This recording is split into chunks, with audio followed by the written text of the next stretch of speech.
What is the biggest plot twist you've seen in real life? Story 1. The little town I grew up in had two car dealerships on opposite sides of town. One Chevy, one Ford. They were bitter rivals. Attack ads, trash-talking salesmen, billboard wars, you name it. When the owner of the Chevy dealership passed away, it came out that he had also owned the Ford dealership through a shell company. No one saw that coming, including many of the higher-ups who worked at the dealerships. Opinion. That's called the Palpatine strategy. Story 2. I graduated law and got engaged to the girl I had been with throughout university. We both applied for the same graduate program and ended up working in the same office in Canberra. 3 months before our wedding, I found out she was cheating on me with our mutual boss, and I broke it off with her. Long story short, it got really ugly, and the two of us ended up in a very bitter court case over property. Canberra is a pretty small city, and the legal world is pretty bloody small there too. Everywhere I went, I bumped into my ex. It was beginning to seriously get me down, and her too, as it transpired. So I applied for an Australian government overseas development job in Tuvalu, a Pacific island with about 11,000 people. It's quite a prestigious job to get, with only 2 positions offered for a 2-year contract on a rotating basis. I was successful in the application and moved on island to start my posting, only to discover that my ex was the other successful applicant. I spent the next 2 years sharing a tiny office on a tiny island with the person that I, quite honestly, loathe more than any other in the world. Opinion. That sounds awful. How unlucky do you have to be for that big coincidence to happen? Story 3. Years ago, my company was slowly going under, so I was looking for other jobs. I got a job with another company and put in my 2 weeks notice with my manager. I've been offered another job and I'm taking it. I'm putting in my notice. Manager. Oh well, we hate to lose you. Do you mind me asking where you will be going? I am going to company. Manager. Oh no. Manager. I applied for that position too.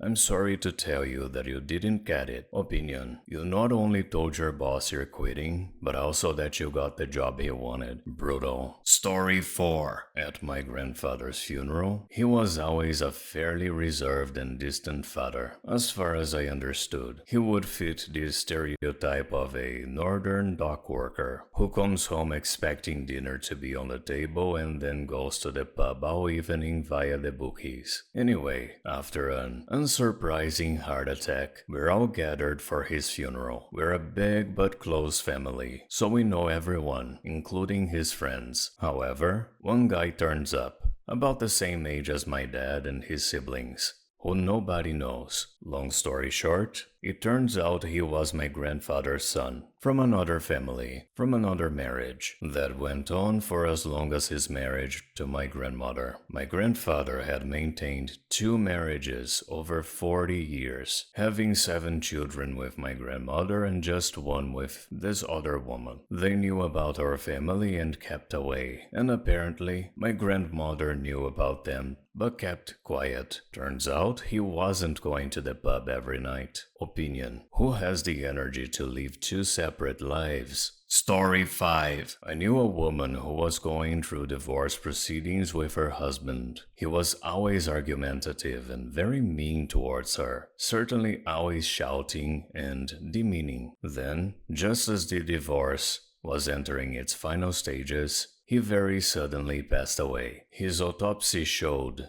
that he had a massive undiagnosed brain tumor, which had been physically altering his personality. His wife felt all kinds of guilt afterward and took it out on everyone she talked to, losing a lot of friends in the process. Opinion. I think that's one of my biggest fears. Some unknown brain tumor or disease slowly changing everything about me, without me realizing it until it's too late to do anything about it. Anything that messes with your mind, tumors, Alzheimer's, trauma, etc., is just terrifying. Story 6. The one guy I worked with was having a baby. He told me about his girlfriend. Yeah, she's pretty big, but she's amazing. She's the one for me. I didn't know him very well, but as he talked about the pregnancy and so forth, I gave him encouraging words and how his life was going to change so much. We bonded a bit. His baby was going to be born right before Christmas, and he missed our work Christmas party because his baby was being born. We expected him to be gone for paternity leave, but he showed up a few days later. I feared the worst, that the baby didn't survive. It turned out his girlfriend was lying about being pregnant to spend more time with him. I didn't think much of it at the time, but the fact that he brought up that she was fat for no reason must have meant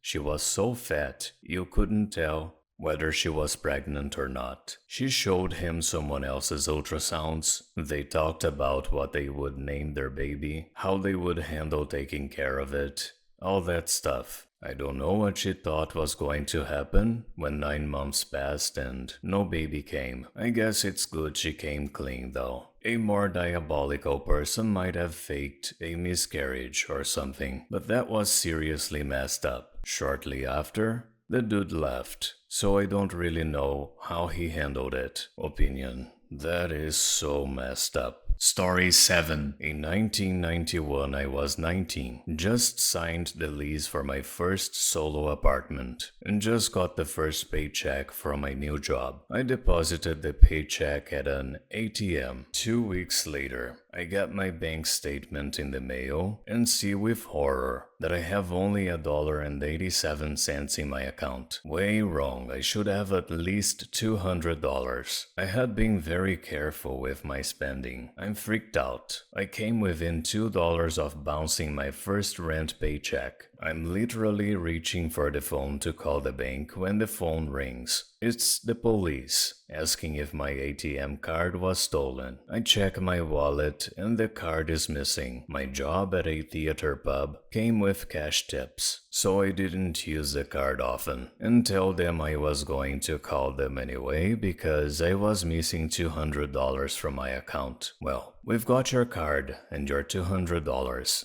So come down to the police station, they tell me. I can't figure out how they have my card and the cash. Doesn't make sense. I drive down there. The detective says someone, let's call him Bob, pulled in to use an ATM and saw a man acting suspiciously while using it, moving back and forth as if trying to dodge the camera. Bob says the man then left the ATM, got into a car, and drove away at high speeds as if fleeing. Bob then went to the ATM, put his card in, and it popped out. Bob withdrew $200 and then another ATM card popped out. My card. Bob's card had popped out because the crook had left my card in the ATM before speeding away. Bob realized he had withdrawn the money from my account and not his. So he brought my card and the cash to the police and reported the attempted theft. The detective gives me the description of the crook. According to Bob, it was a man, 5'7", with brown hair and round gold-rimmed glasses. I say out loud, so about my height, my hair color, and glasses like mine, before realizing Bob was describing me. I had never deposited a check in an ATM before, so I was moving back and forth, following the instructions on the screen, filling out the envelope with my account number, punching in the amount, etc. I then forgot to take my card out and just laughed because I am an effing idiot. I drove away at high speeds because I was 19, and that's how I drove everywhere. Worried the detective might be annoyed, I didn't tell him I was the crook. I just thanked him and left with the money I stole from myself. Somewhere in a box in my closet, I still have the police report, where I'm both the victim and the perp.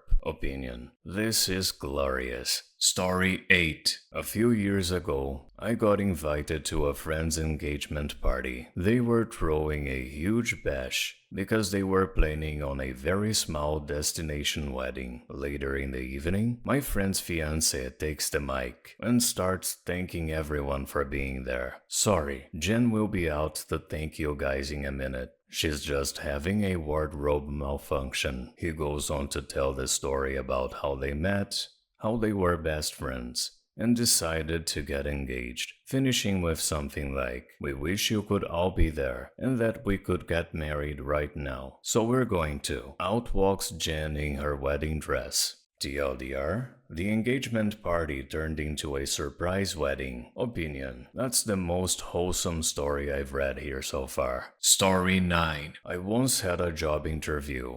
It was very early in my career, and I was trying to move 500 miles to a new place. I built prototypes and brought samples of my work. It was a 9-hour drive, but everyone seemed so enthusiastic that I figured it was a lock. I did not get the job. I found another job in the area and took it. 6 months later, they called and asked me to interview for the job above the one I had applied for. I was given an offer on the spot and worked there for almost a decade. In the first few months, the people there told me that the guy whose job I had, who would have been my boss if he would have hired me initially, had actually said the samples and work I did were beyond him, and he didn't want an employee who knew more than him. Well, I guess he doesn't have that problem anymore since they fired him and replaced him with me. Opinion: to be fair, being overqualified is a legitimate reason not to hire someone. No one wants an employee who will feel the job is beneath them and quit soon after because they got bored. And in the end, it worked out since you got a role better suited to your skills. Thank you so much for watching. Don't forget to like, subscribe, and activate the bell button to receive notifications to my latest videos.